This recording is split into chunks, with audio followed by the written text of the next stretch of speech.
ಮಾಡಿದ್ದುಣ್ಣೋ ಮಹಾರಾಯ ಅಂತ ಹೇಳಿ ಹಿರಿಯರು ಹಂಗೆ ಹೇಳಿಲ್ಲ ಅದನ್ನ. ಗಾದೆ ಮಾತಾಗಿದ್ದು ಕೂಡ ಸುಳ್ಳಲ್ಲ. ಯಾಕೆ ಅಂತಂದ್ರೆ ಪಾಕಿಸ್ತಾನ ತಾನು ಮಾಡಿರುವಂಥ ಕರ್ಮಗಳನ್ನು ತಾನೇ ಅನುಭವಿಸಬೇಕು. ತನ್ನನ್ನು ತಾನು ಕಾಪಾಡ್ಕೊಳ್ಳೋಕ್ಕಾಗದೇ ಇರುವಂಥದ್ದು ಇನ್ನೊಂದಿಷ್ಟು ನನಗೆ ಬೇಕು ಅಂತ ಹೇಳಿ ನಮ್ಮ ಕಾಶ್ಮೀರದ ವಿಚಾರದಲ್ಲಿ ಕಿರಿಕಿರಿಯನ್ನ ಮಾಡ್ತಾ ಇರುತ್ತೆ ಅವಾಗವಾಗ.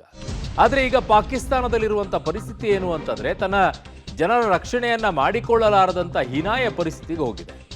ಯಾಕೆ ಅಂತಂದ್ರೆ ಬಲೂಚಿಸ್ತಾನ ಹೋರಾಟಗಾರರು ಈಗ ಸಮರ ಸಾರಿದ್ದಾರೆ. ಬಲೂಚಿಸ್ತಾನ ಸಪರೇಟ್ ಆಗಿ ಬೇಕು ಅಂತೇಳಿ ಅದಕ್ಕೆ ಅವ್ರು ಏನ್ ಮಾಡಿದ್ದಾರೆ, ಜಾಫರ್ ಎಕ್ಸ್ಪ್ರೆಸ್ ರೈಲನ್ನೇ ಒತ್ತೆಯಾಗಿ ಇಟ್ಕೊಂಡಿದ್ದಾರೆ. 11 ಪಾಕ್ ಯೋಧರನ್ನ ಕೊಂದಿದ್ದಾರೆ. 10 ಜನ ರಿಲೀಸ್ ಮಾಡಿದ್ದಾರೆ. 172 ಪ್ರಯಾಣಿಕರನ್ನ ಒತ್ತೆಯಾಳಾಗಿ ಇಟ್ಕೊಂಡಿದ್ದಾರೆ.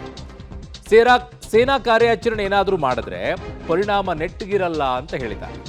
ಎಲ್ಲಾ ಒತ್ತೆಯಾಳುಗಳನ್ನ ಕೊಂದು ಹಾಕ್ತೀವಿ ಅನ್ನುವಂಥ ಎಚ್ಚರಿಕೆಯನ್ನ ಕೂಡ ಕೊಟ್ಟಿದ್ದಾರೆ. ಪಾಕ್ ಸರ್ಕಾರಕ್ಕೆ ಬಲೂಚ್ ಹೋರಾಟಗಾರರ ವಾರ್ನಿಂಗ್ ಇದು. ಕ್ವೇಟಾದಿಂದ ಪೇಶಾವರಕ್ಕೆ ತೆರಳುತ್ತಾ ಇದ್ದಂತಹ ಜಾಫರ್ ಎಕ್ಸ್ಪ್ರೆಸ್ ರೈಲನ್ನ ತಡೆದು ಅಲ್ಲಿದ್ದಂತಹ ಪ್ರಯಾಣಿಕರನ್ನ ಒತ್ತೆಯಾಳಾಗಿಟ್ಕೊಂಡು 11 ಯೋಧರನ್ನ ಹೊಡೆದು ಹಾಕಿದ್ದಾರೆ. 10 ಜನರನ್ನ ರಿಲೀಸ್ ಮಾಡಿ ಕಳಿಸಿದ್ದಾರೆ. ಯಾಕೆ ಅಂತಂದ್ರೆ ಏನಾಗಿದೆ ಪರಿಸ್ಥಿತಿಯನ್ನು ತಿಳ್ಕೊಳ್ಬೇಕು ಅಂತ ಹೇಳಿ. ಸೊ ಈಗ ಸದ್ಯಕ್ಕೆ ಬಲೂಚಿಸ್ತಾನ ಪ್ರತ್ಯೇಕ ರಾಷ್ಟ್ರ ಆಗಬೇಕು ಅನ್ನುವಂಥ ಹೋರಾಟವನ್ನು ದಶಕಗಳಿಂದಲೂ ಕೂಡ ಮಾಡ್ಕೊಂಡು ಬಂದಿದ್ದಾರೆ ಅಲ್ಲಿ.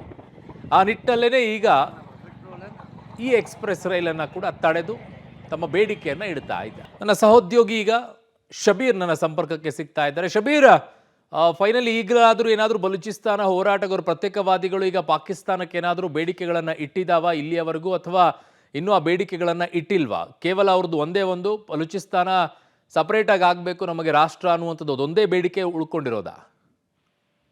ಅರುಣ್, ಇನ್ನೂ ಕೂಡ ಪ್ರತ್ಯೇಕವಾದಂತ ಬೇಡಿಕೆಗಳು ಬಂದಿಲ್ಲ. ನೀವ್ ಹೇಳಿದಾಗೆ ಬಲೂಚಿಸ್ತಾನ ಪ್ರತ್ಯೇಕವಾಗಿ ವಿಮೋಚನೆ ಆಗ್ಬೇಕು, ಸ್ವತಂತ್ರ ದೇಶ ಆಗ್ಬೇಕು ಅನ್ನುವಂಥದ್ದು ಅವ್ರ ಉದ್ದೇಶ ಆಗಿರುವಂತದ್ದು.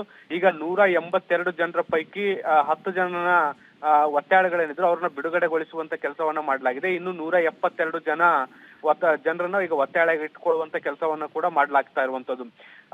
ಏನು ಟ್ರೈನ್ ಅನ್ನ ಎಲ್ಲಿ ಹೈಜಾಕ್ ಮಾಡ್ಲಾಗಿತ್ತೋ ಈಗ ಹೈಜಾಕ್ ಆಗಿರುವಂತ ಸ್ಥಳಕ್ಕೆ ಪಾಕಿಸ್ತಾನದ ಆರ್ಮಿ ಕೂಡ ತಲುಪಿರುವಂತದ್ದು.